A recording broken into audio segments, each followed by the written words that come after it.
Bienvenue, bonsoir à tous. À la une ce mardi 26 janvier sur RTI 1. La Côte d'Ivoire a rendu hommage hier à ses soldats tombés au champ d'honneur. La cérémonie a été présidée par le chef de l'État, Alassane Ouattara. À titre posthume, ils ont été élevés au grade de chevalier de l'ordre national. Retour en image ce soir sur les moments forts de cette cérémonie hommage. La 46e session de l'Assemblée parlementaire francophone se tient depuis le 19 janvier dernier. Amadou Soumaoro, président de l'APF, a dirigé une réunion qui a permis de prendre des décisions importantes, notamment le remplacement des 3 membres de la section malienne, suspendus depuis la dissolution du Parlement malien. À partir du 31 janvier, les numéros de téléphone mobile et fixe en Côte d'Ivoire vont passer de 8 à 10 chiffres. C'est le deuxième plan national de numérotation. Nous verrons tout à l'heure comment les différents opérateurs et aussi le régulateur ont préparé ce basculement. Et puis une délégation de 6 membres du gouvernement malien est à Kidal. Ils ont rencontré les ex-rebelles toujours aux commandes dans cette zone nord du pays. Les échanges ont porté sur le retour accéléré de l'État sur place et la réconciliation. C'est avec grand plaisir que nous vous retrouvons sur RTI 1 pour l'information. Ils ont été élevés au grade de chevalier de l'ordre national à titre posthume par le président Alassane Ouattara. La bravoure et le mérite des 4 soldats ivoiriens morts au Mali a été reconnu par la nation entière en présence de leurs familles respectives. Abou Sanogo. Sergent-chef Doumbia Yakuba, sergent-chef Bakayoko Adama, sergent Guigui Amian Jean-Baptiste et le caporal Bamba Mustapha sont les premières victimes dans un engagement opérationnel. Ils ont payé au prix du sang leur engagement dans une mission de solidarité internationale à Tombouctou, au Mali. Soldats de la paix, ils sont tombés au combat, les armes à la main, dans l'accomplissement de leur devoir. Appel aux morts et sonnerie aux morts pour l'ultime hommage de la nation. Caporal-chef Bamba Mustapha. Mort Bamba.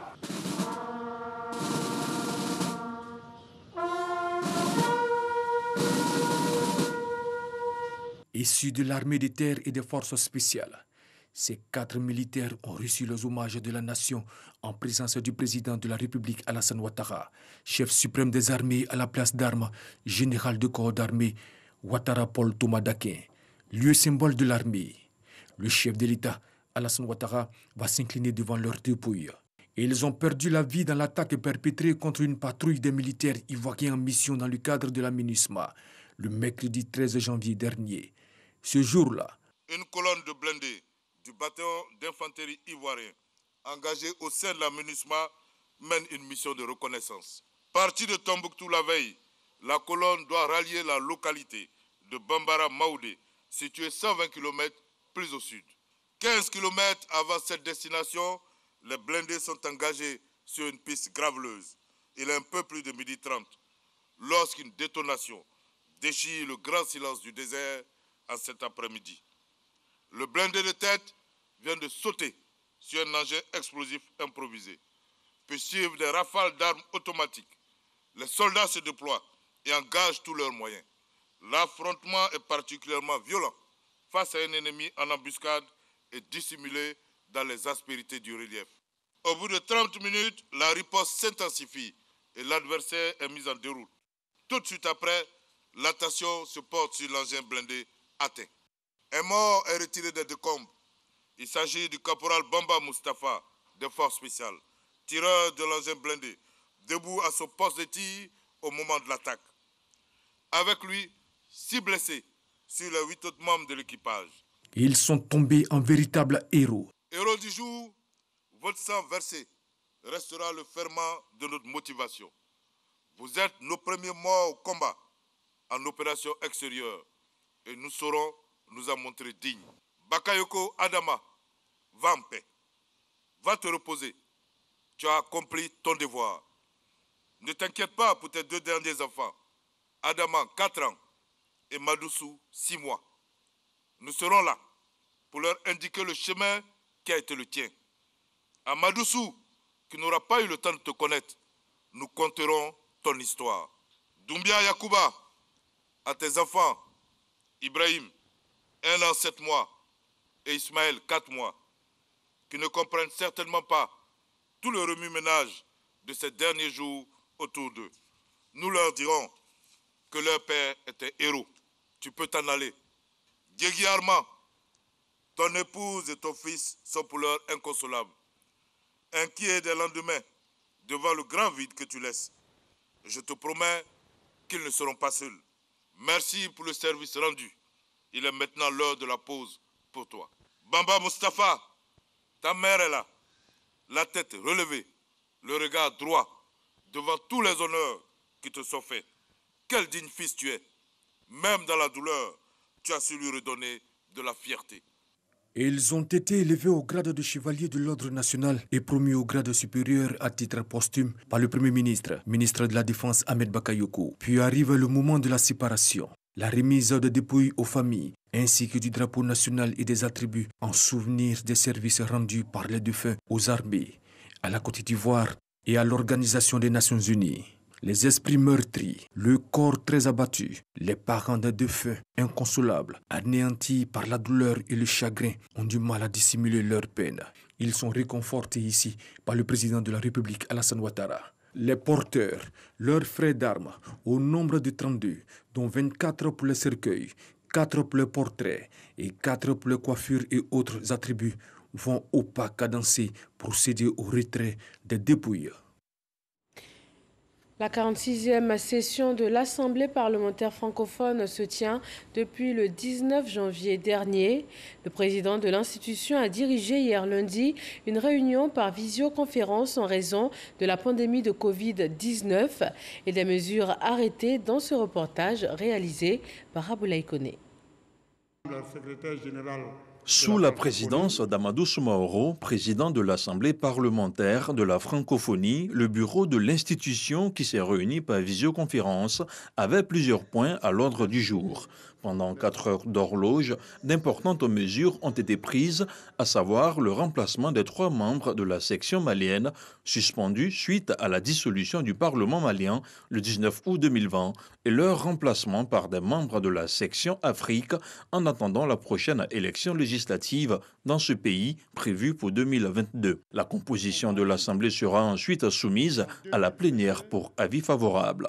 Aussi faut-il rappeler que lors de cette réunion, le bureau a adopté un nouveau logo et une nouvelle charte graphique de l'APF sur proposition du secrétariat général. En outre, les membres du bureau ont également adopté le rapport d'activité 2020 de l'APF ainsi que le calendrier de ses activités institutionnelles pour l'année 2021. Poursuivant, le bureau a fait le point des activités des réseaux et des commissions permanentes. Cette 46e session de l'APF, qui a débuté depuis le 19 janvier dernier, a été marquée par les réunions des réseaux des femmes et des jeunes. Elle prendra fin avec les plénières qui auront lieu les 28 et 29 janvier prochains. Dans moins de 4 jours, la Côte d'Ivoire va connaître son 2e plan national de numérotation. De 8 chiffres, les numéros mobiles et fixes vont passer désormais à 10 chiffres. Un changement qui va prendre effet dans la nuit du samedi 30 au dimanche 31 janvier prochain. Comment les opérateurs et le régulateur ont-ils travaillé à cet important basculement technique et technologique? Cheikh Koné s'est intéressé à la question.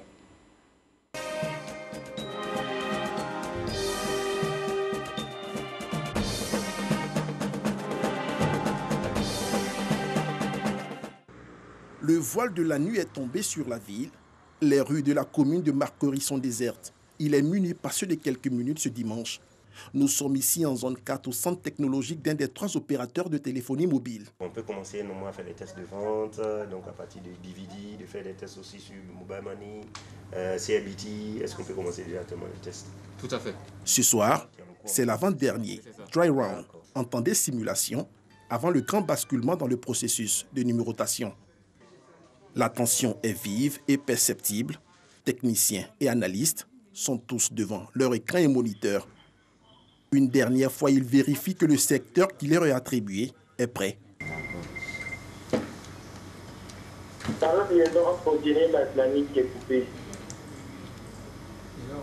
Oui, on vous envoie un mail. D'accord. Nous sommes aujourd'hui au 6e Dry Round, donc nous le faisons chaque semaine. Qu'est-ce que nous faisons en réalité?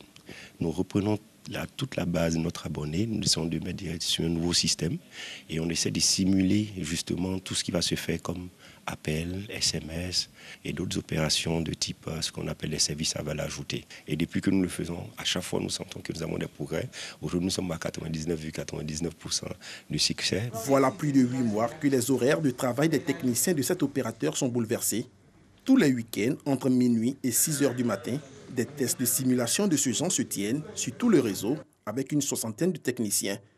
Une artillerie lourde qui a nécessité un important investissement. Chaque projet est un nouvel investissement et donc du coup on a investi puisqu'il y a des interrogations, il y a de la capacité à ajouter, il y a aussi normalement des licences aussi à acquérir, il y a aussi des serveurs à mettre à jour. C'est plus d'une centaine de millions de francs CFA que l'entreprise Deloge a investi pour se mettre à niveau et préparer ses abonnés à la migration. Campagne télé, spots publicitaires, affiches, tout y est passé. Aussi bien chez cet opérateur que chez les deux autres du marché. Chez eux, le seul volet communication représente près de 50% du budget global alloué à l'opération de basculement. Oui, des milliards ont été mobilisés. Je n'irai pas vous donner les montants qui sont très variables, mais ce sont des enveloppes très importantes. Je peux vous dire que c'est de l'ordre du milliard que le basculement a coûté pour les opérateurs. Faut-il craindre que ces investissements massifs soient répercutés sur le consommateur final? Ils ont été prévus de longue date par les opérateurs dans la mesure où un basculement, on le prévoit à partir du moment où on sent qu'il y aura une saturation. Et rassurez-vous, ça ne fera pas l'objet de tarification supplémentaire pour nos abonnés. Même si les attentes des consommateurs premiers concernés par cette opération sont nombreuses, force est de reconnaître qu'ils placent beaucoup d'espoir dans ce plan. Nous sommes quand même rassurés de ce qu'il ne peut pas avoir de répercussions sur le consommateur final. Parce que je pense que ce basculement n'est pas demandé par le consommateur. Le basculement est gratuit. Il n'y a rien à payer. Nous avons déjà vu un groupe qui se met en place pour dire aux gens non, il faut faire des réglages, il faut payer 500 francs, il faut payer 1000 francs. Il n'y a pas un franc à payer, c'est de l'anarque. La migration de 8 à 10 chiffres n'a pas satisfait que les consommateurs. Plusieurs entrepreneurs dans le développement des solutions numériques y voient un canevas pour faire du business. C'est le cas de cette jeune start-up promotrice d'une solution de migration des numéros des abonnés.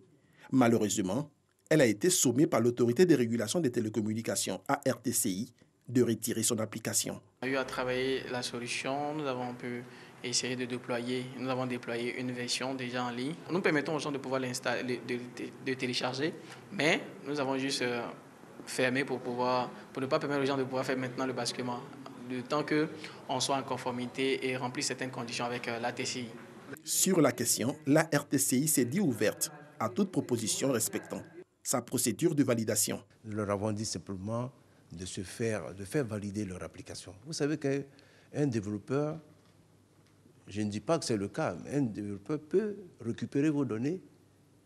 Alors ce sont des données personnelles. On lui demande simplement, on demande au développeur de venir se faire mettre en conformité, de venir se faire certifier. Il faut qu'on valide, disons, l'application qu'ils ont développée.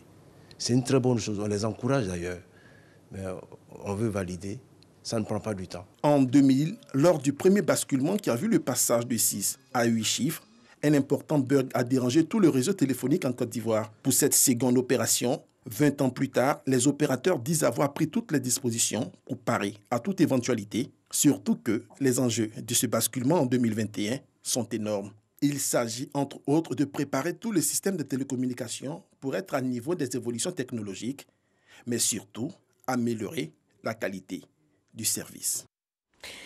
Merci à Chakone pour ce dossier EcoPlus. À partir donc du 31 janvier, nous passons de 8 à 10 chiffres.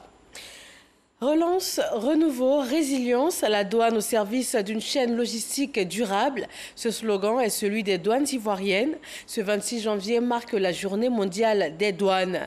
Et dans ce contexte de crise sanitaire, l'administration douanière ivoirienne entend accélérer le mouvement des marchandises tout en protégeant les populations. Lancine Bakayoko. Cessation d'activité, réduction du temps de travail, baisse des ventes et des échanges commerciaux. La crise sanitaire mondiale a eu un impact direct sur les entreprises ivoiriennes. En application du plan de riposte national initié par le gouvernement, plusieurs mesures vigoureuses ont été prises.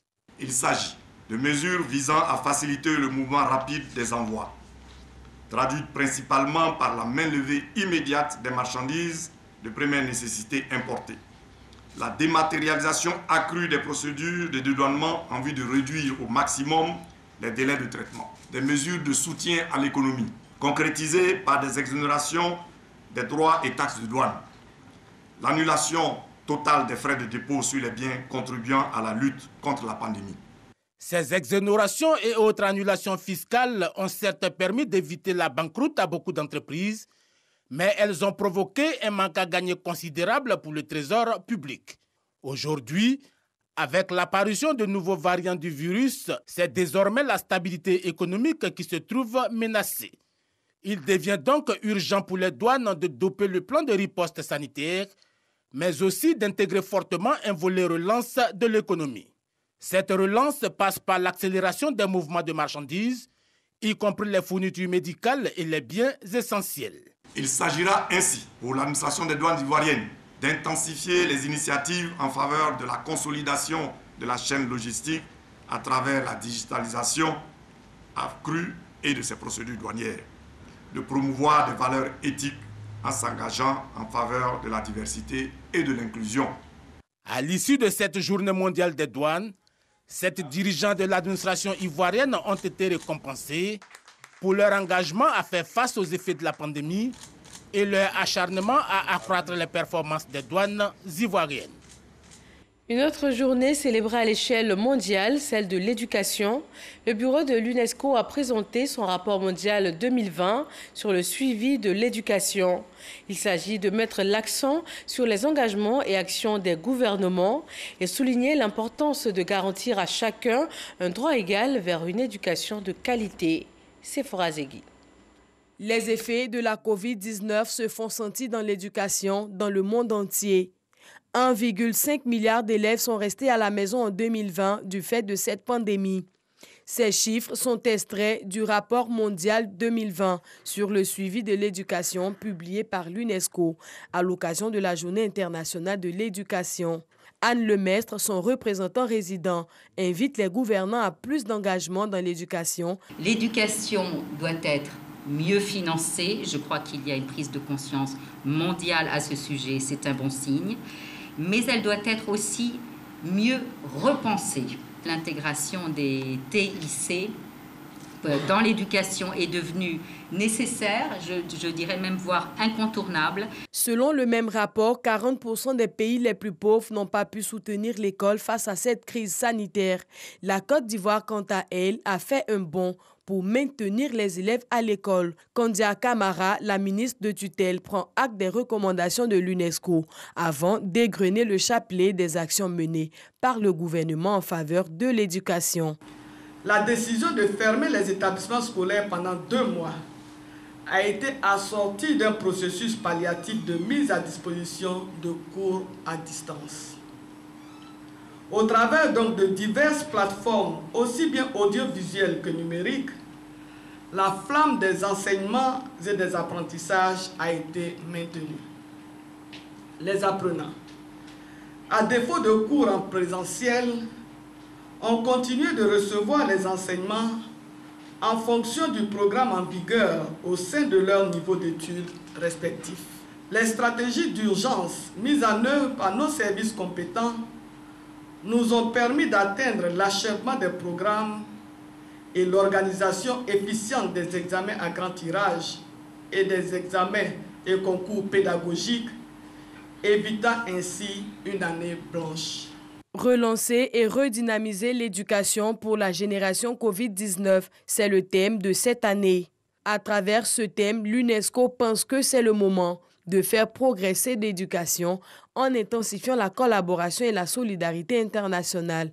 C'est le 3 décembre 2018 que l'Assemblée générale des Nations unies a adopté par consensus une résolution proclamant le 24 janvier Journée internationale de l'éducation afin de sensibiliser au rôle que joue l'éducation dans la paix et le développement.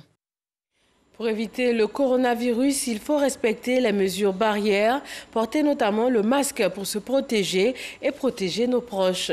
Voyons les chiffres de ce mardi en Côte d'Ivoire.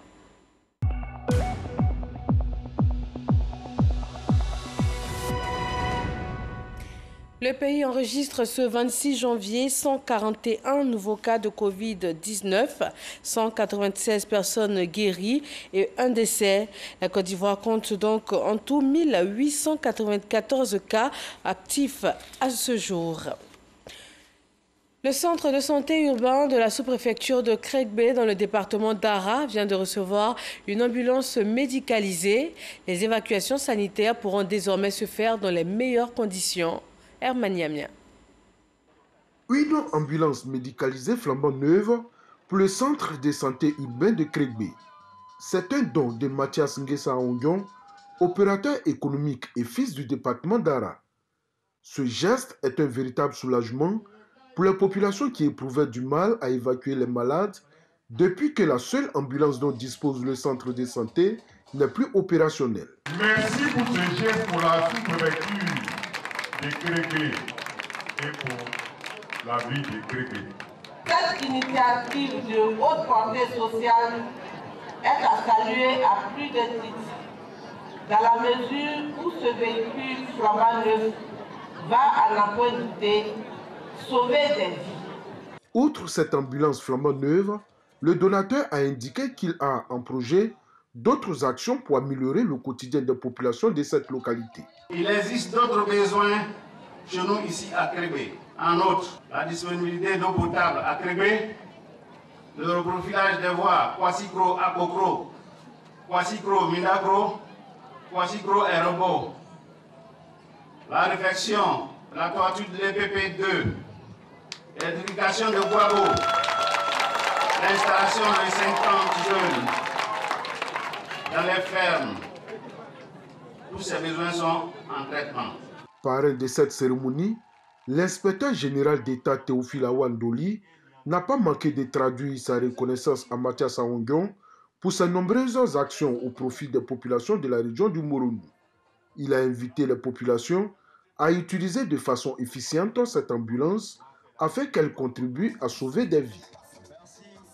Le ministre de l'Hydraulique a lancé dans la localité de Samesso des travaux de renforcement des capacités d'adduction en eau potable de la ville d'Odiéné. Selon Laurent Tchagba, ce projet gouvernemental vient résorber le déficit en eau potable de la ville, évalué à 51%. FBOE. Samesso est une localité de près de 500 âmes située à une trentaine de kilomètres de la ville d'Odiéné. L'approvisionnement en eau potable ici crée des soucis aux habitants, des pannes avec les installations actuelles et des pénuries observées en période de saison sèche. On a 2 pompes ici à la main. Bon, quand ça gâte là, on fait cotisation pour arranger. Voilà. Quand l'eau manque là, on a un problème de l'eau souvent. La période matin actuellement, c'est cette période même pour gagner l'eau c'est difficile. Donc on va jusqu'à 3 km pour aller puiser de l'eau. Comme à Samesso, à Odiéné et environ, les ménages locaux sont confrontés à des pénuries périodiques. La seule station et les 3 forages qui alimentent la ville d'Odiéné ne répondent plus aux besoins. La production actuelle est de 1700 m3 par jour en saison sèche pour un besoin de 3500 m3 par jour. Un déficit de 1800 m3, ce qui correspond à 51% des besoins à combler. Ces tracasseries feront bientôt partie du passé. Dans exactement 24 mois, Odiéné et ses environs seront alimentés sans interruption en eau potable grâce à un vaste projet structurant lancé ce jour à Samesso par le ministre de l'Hydraulique Laurent Tchagba et le ministre de la Promotion de la Riziculture Gaoussou Touré, fils de la région. Ce projet va nous permettre de produire 8000 m3 jour qui viendra s'ajouter à la production déjà existante, ce qui permettra de garantir l'accès à l'eau potable de la population d'Odiéné et des villages environnants, exprimé au total à 90 934 000 habitants jusqu'en 2033. La vision de son Excellence Alassane Ouattara, président de la République, de Côte d'Ivoire est de garantir l'accès de toutes les populations à l'eau potable. Une vision qui réjouit les fils et filles de la région du Kabadougou. Ils sont reconnaissants. À noter que les travaux d'Odjené, qui vont coûter 13 milliards 100 millions de francs CFA, seront composés de plusieurs ouvrages, dont une station d'exore sur la rivière Kouroukele, des stations de traitement et de reprise, la pose d'une conduite de 31 km. Ce projet est inscrit dans le grand programme du gouvernement Eau potable pour tous. Il concerne 12 villes de l'intérieur. D'un coût global de plus de 170 milliards de francs CFA, il est financé par la Chine. Dans l'actualité politique, les cadres originaires du centre se mobilisent pour des élections législatives réussies en Côte d'Ivoire. Ils se sont engagés à y participer de façon active. Alexis Vodraogo. Les cadres du grand centre réunis au sein de l'ACCD se sont retrouvés lundi à Abidjan pour faire le point des candidats retenus pour les législatives. Il y a eu les élections présidentielles qui se sont très bien déroulées au niveau national, mais dans le Vieux-Baoulé, dans la région du Vieux-Baoulé, il y a eu quand même quelques problèmes. Et là, nous devons aller donc pour les élections législatives. Aux élections donc présidentielles, notamment des partis d'opposition comme le PDCI, le FPI ont décidé de boycotter les élections. Mais cette fois-ci, pour les élections législatives, tout le monde a décidé d'aller aux élections. Nous, notre rôle était donc de faire des propositions de candidats au président du parti, en rapport avec toutes les coordinations régionales du RHDP. Et aujourd'hui, il a plu au président de retenir un certain nombre de candidats qui sont derrière nous. Je voudrais donc remercier le président. Le ministre Amédée Kouakou, président de l'association, rassure quant à la volonté d'apporter une majorité confortable au parti. Tous ces candidats-là tiennent à dire merci au président de la République, ont pris des engagements. Dès cette semaine, a investi le terrain, de sorte que les résultats, au soir d'ici mars, soient donc des résultats prometteurs, parce que nous sommes convaincus que nous allons rafler la majorité des députés donc pour le compte du RHDP. Une vision que porte l'équipe ACCD. J'ai été retenu par un parti qui travaille pour le développement et ça fera partie, je prends des messages qu'on va partager avec les populations. Nous promettons au président de nous battre comme cela se doit pour remporter hautement les élections. Le président a un bilan à présenter et il s'agit pour nous de faire preuve de pédagogie et d'être patient et aller partout pour pouvoir rencontrer la jeunesse, rencontrer la chefferie, les chefs de communauté, les femmes, pour pouvoir donc expliquer donc, les différents aspects du programme qui touchent et qui toucheront leur quotidien. Les législatives en Côte d'Ivoire sont prévues pour le 6 mars prochain. La Journée mondiale de la culture a été célébrée à Abidjan. La SCI Côte d'Ivoire a saisi l'occasion pour faire la promotion de la culture africaine afin que celle-ci retrouve sa place de mère de l'humanité. Eugène Atoubé. Le spectacle était au rendez-vous, prestation de balafoni. Représentation des danses des régions de Côte d'Ivoire par l'école de danse de feu Rose Guiraud. Les artistes tradis modernes dont la tigresse Sidonie dans sa verve habituelle. Moment d'illustration de la culture africaine durant lequel le public du Palais de la Culture n'a pas boudé son plaisir. La Sukagakai International, organisatrice de la Journée mondiale de la culture africaine, estime qu'avec cette journée décrétée par l'UNESCO, le moment est venu de tirer de la culture africaine tous les avantages qu'elle offre. Notre maître spirituel, depuis les années 60, a dit que le 21e siècle sera le siècle de l'Afrique et de la femme. Chaque année, nous allons célébrer cette journée pour montrer à l'humanité tout entière que l'Afrique, comme l'a dit le professeur Diabaté, dont nous avons exposé la science et l'indicamétrie, l'Afrique est 3 fois mère. Elle est mère de l'humanité, elle est mère de la culture et elle est mère de la science. Et donc, pour cela, nous avons l'ultime devoir de réveiller l'humanité tout entière à ces 3 valeurs incontournables pour le développement de l'humanité. La célébration de la culture africaine se veut l'expression de la valorisation du continent africain sa défense et l'illustration de ses talents et célébrités. Hommage a été rendu au feu à la Thérèse, chansonnière et icône de la musique ivoirienne, et Rosemary Guiraud, chorégraphe de dimension internationale et fierté nationale pour leur contribution inestimable à la culture africaine. Elles sont, selon André Deyazon, de la Soka Gakkai International, des modèles dont la postérité doit s'inspirer pour porter haut la culture africaine. Bien que nos parents soient morts, mais ils n'ont pas été oubliés à cause de ce qu'ils ont fait, ils ont produit comme œuvre artistique. Donc ça nous fait vraiment plaisir. Mon très bon souvenir d'elle, c'est qu'elle travaille beaucoup pour l'art parce qu'elle avait ces dons de créer. La Soka Gakkai International ou communauté bouddhiste se propose d'organiser chaque année diverses manifestations pour détecter les talents et valoriser les célébrités issues de divers domaines de la culture. La voie, selon André Deyazon, pour que la culture africaine retrouve tout son lustre afin que l'humanité se porte mieux. L'actualité internationale nous conduit dans le nord du Mali. Une mission gouvernementale s'y est rendue. C'est la première visite à Kidal d'une délégation ministérielle depuis le coup d'État du 18 août dernier. 6 ministres maliens se sont rendus sur place pour parler développement et retour de l'État. Un accueil chaleureux a été réservé à ces officiels. Ils ont même procédé à la pose de la première pierre de la maison des jeunes de Kidal après un huis clos avec les ex-rebelles. C'est la fin de ce 20h. Retrouvez Marine Cognan pour le prochain journal sur RTI 1. Ce sera à 23h. Bonsoir à tous.